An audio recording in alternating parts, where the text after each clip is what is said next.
12 सितंबर शुक्रवार को भागलपुर के इंजीनियरिंग कॉलेज में एक बड़ी घटना घटी है, जहां छात्रों के एक गुट ने एक छात्र को जो है चारों तरफ से घेर कर उस पर बुरी तरह से वार किया, जिसमें वह पूरी तरह जख्मी हो गया है। पटना में उसका आईसीयू में इलाज चल रहा है, वेंटिलेटर पर है। मामले में जो है उसके परिजनों ने भागलपुर के औद्योगिक प्रक्षेत्र थाना में जो है मामला दर्ज करवाया और उसके अलावा कॉलेज प्रशासन की ओर से दावा किया जा रहा है कि हम मामले में कार्रवाई कर रहे हैं। लेकिन लगातार देखा जाए पिछले 2-3 सालों में इस तरह की घटना जो है उसकी पुनरावृत्ति भागलपुर इंजीनियरिंग कॉलेज में हो रही है और इस बार की घटना जो है वो बेहद चौंकाने वाली है। हमारे साथ कई छात्र हैं जो उसके मित्र हैं। आयुष कुमार उस छात्र का नाम है जो घायल है, जिसकी पिटाई की गई थी। सीसीटीवी फुटेज भी सामने आया था। क्या घटना हुई थी और अभी क्या स्थिति है उस घायल छात्र? जी, सबसे पहले तो इस घटना को लेकर ये घटना हमारी दिल दहला दी है। हमें इस कॉलेज कैंपस में आने से भी डर लगता है। फिलहाल हम लोग कॉलेज कैंपस से बाहर यही सब परिस्थिति के कारण हम लोग कॉलेज कैंपस से बाहर अपना फ्लैट लेके रहते हैं।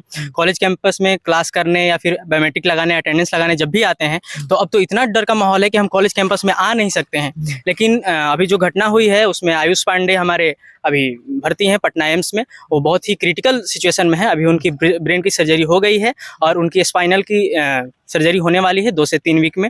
अभी वो अपने जीवन और मौत से खेल रहे हैं, उसमें जूझ रहे हैं। हमें तो अब कॉलेज से भी डर लग रहा है कि हमारी 8 महीना इस कॉलेज की बची हुई है। इस कॉलेज में हम अपनी डिग्री कैसे पूरी करके जाएंगे?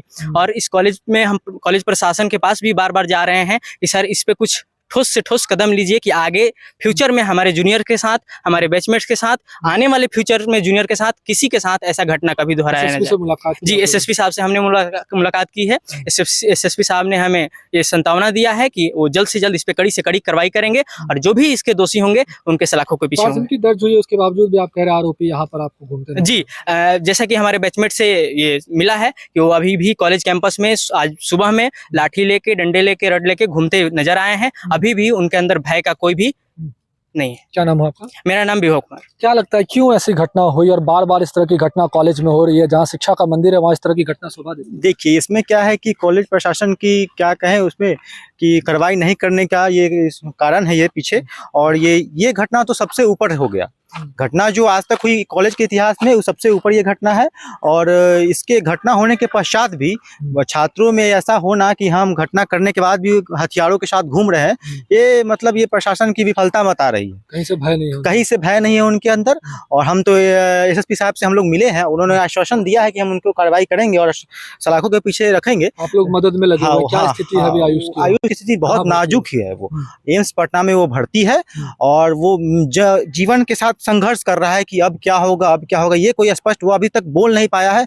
बस आंखों से आंख खुलती है, वो देखता है, बस इतना ही है। घटना सभी ने देखी है सीसीटीवी फुटेज में, कितनी भयावह? जी, हमने तो सीसीटीवी फुटेज देखा है और आप लोग भी दिखाइएगा और देखेंगे कि मतलब एक छात्र को इतने करीबन 10-12 छात्र हैं, वो इतने ब्रूटल तरीके से मार रहे हैं, रॉड से, लाठी से, गिर जा रहा है उसके बाद भी मार रहे हैं। उसके बाद कोई उसको रोकने वाला नहीं है। कुछ कॉलेज के स्टाफ भी वहाँ थे जो बस देख रहे थे, पीछे से दिख रहा है आपको।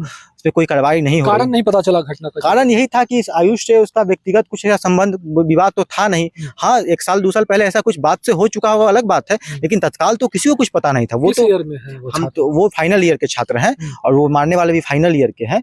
और उस दिन तो आयुष बायोमेट्रिक लगाने के बाद हॉस्टल जा रहा था, मतलब बहुत दिनों के बाद हॉस्टल गया था। जैसे हम लोग को पता है कि वो बाहर रहता है, बहुत दिनों के बाद हॉस्टल, एक उसका फ्रेंड है उसके पास गया था। आप देखिएगा उसमें तो वो निकल रहा है, कुछ बोल भी नहीं रहा है। ऐसा कुछ घटना भी नहीं है जिसपे उस पर कुछ हो सके तो उस पर हमला किया जा सके। फंड रेज करने के लिए हम लोग फंड रेज करने की कोशिश कर रहे हैं। बहुत लोगों से, बैचमेट से मिल रहे हैं। कॉलेज प्रशासन से भी निवेदन किए हैं कि भाई आपका छात्र है कॉलेज का, आप कोशिश कीजिए कुछ ना कुछ इकट्ठा कीजिए, क्योंकि बार बार सर्जरी हो रहा है तो पैसे की खर्च बहुत ज्यादा है। ये बहुत दुर्भाग्यपूर्ण घटना है।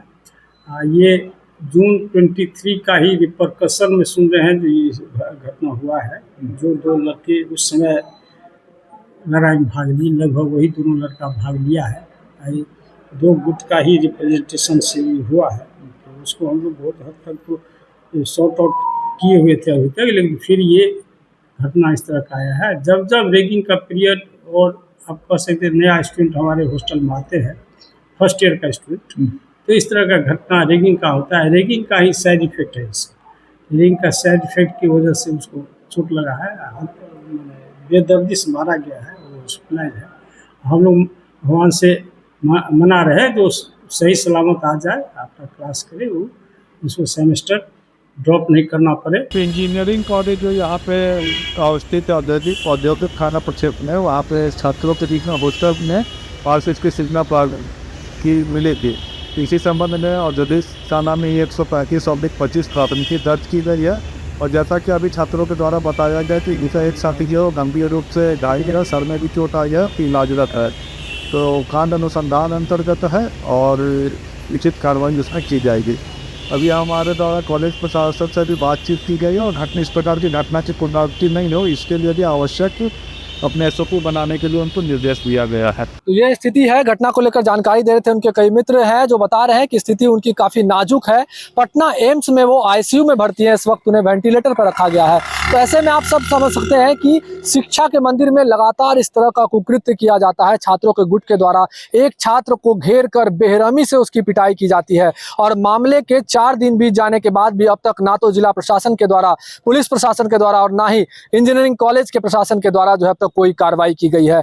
जो आरोपी छात्र हैं, तमाम छात्रों की तस्वीरें भी जो है सामने आई है, लेकिन अब तक इस प्रकार की कोई कार्रवाई, कोई कठोर कार्रवाई मामले में नहीं की गई है। अब देखना शेष होगा कि आगे चलकर किस तरह की कार्रवाई आरोपी छात्रों पर की जाती है, ताकि इस तरह की घटना की पुनरावृत्ति जो है शिक्षा के मंदिर में ना हो। भागलपुर से TV9 के लिए मैं शिवम।